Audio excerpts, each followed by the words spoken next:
I picked the Texans to go 3-14 before the season on the JM Touchdown Show. Clearly, I was wrong. And now, my take on them has completely flipped, just like everyone else. The Texans are going to win the AFC South, and I'm done with this intro, so let's just get right into it. The Texans currently sit at 5-4, second in the AFC South, but honestly have been better than the Jaguars. Both teams have had impressive wins, like the Jags beating Buffalo and London, or the Texans beating that Jags team and Cincinnati. The difference between these two teams is massive though. The Jaguars have had 3 games that looked very, very rough, all of which were at home. The Chiefs, this Texans team, and the 49ers all came into Jacksonville and dominated Trevor Lawrence and crew by a combined 59 points. While the Texans only lost to a team above 500, was a 16-point defeat in Baltimore and a rookie quarterback's first ever game. Yes, they lost to the Panthers, but point stands.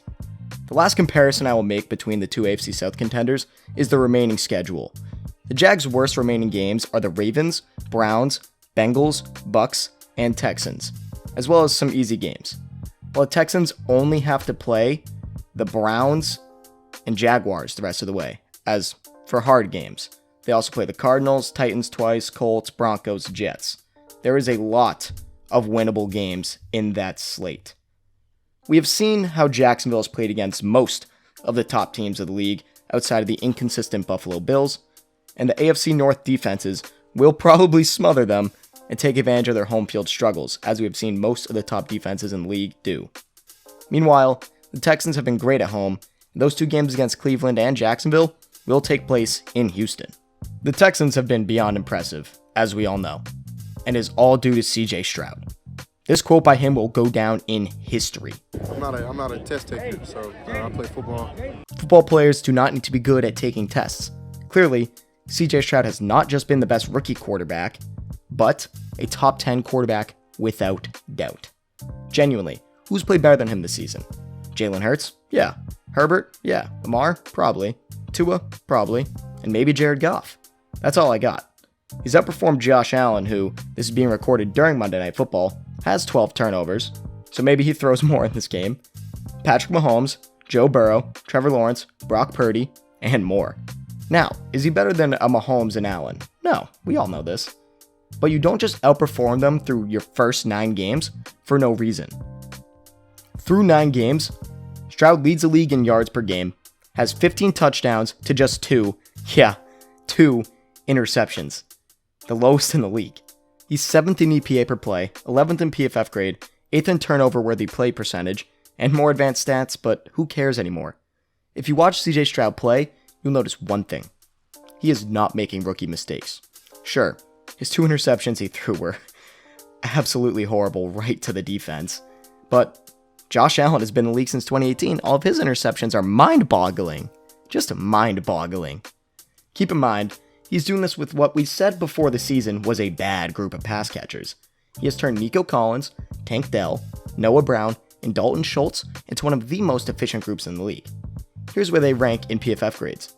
Noah Brown leads the league in yards per catch, is 8th. Nico Collins, 13. Tank Dell, 31. He's a rookie. Schultz, 13 among tight ends. And also, all 3 of those wide receivers are top 25 in yards per route run.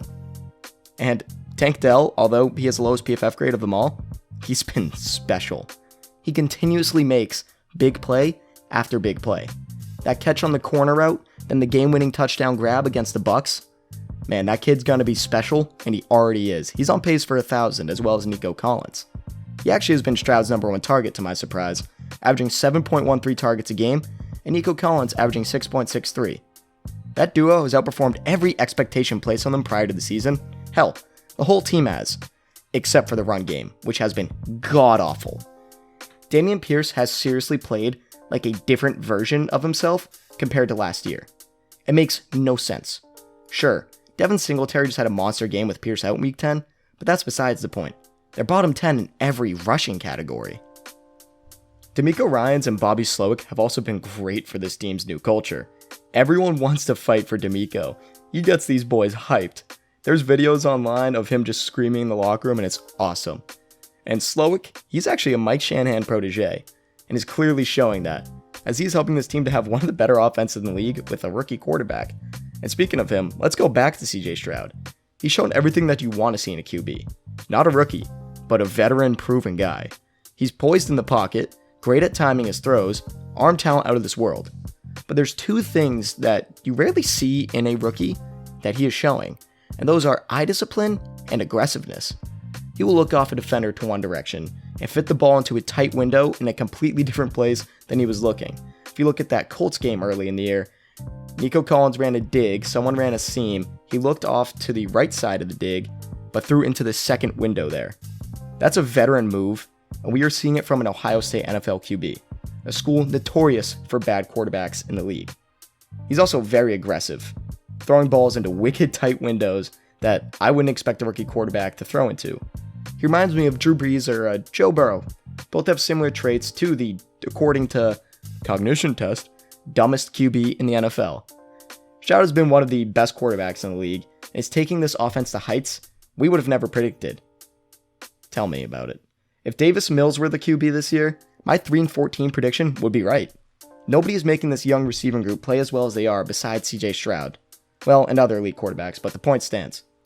Based on how he's played so far, he's clearly an MVP candidate, and honestly, he could be the front runner. But he won't win it because he's a rookie. He's definitely the lock for Elroy though. I don't think we will see a more efficient rookie season than what CJ Stroud is putting up right now, comparable to the Justin Herberts of the world. While Stroud is the real deal and taking over the league, and the reason why they're going to skyrocket to the top of the AFC South, there are some young studs on defense. Jalen Petre, Will Anderson, Jonathan Greenard, and Blake Cashman. First off, Anderson, Greenard, and Cashman have all been top 11 run defenders at their position. Greenard has 7 sacks, and Anderson has played much better than the box score numbers would say. He's the only rookie edge rusher this year to be in the top 25 of win percentage, QB hits, hurries, and pressures. He just can't finish with the sack. As a unit, this defense is middle of the pack. But their one really bright spot has been the run defense, as I mentioned with those 3 guys before. They rank 8th in yards per game allowed, and 3rd in yards per carry. No running back has gone over 90 yards against those boys in the trenches.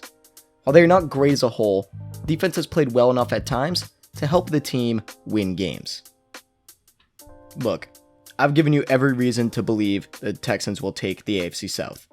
They're genuinely just a better team than the inconsistent Jacksonville Jaguars. The division's wide open.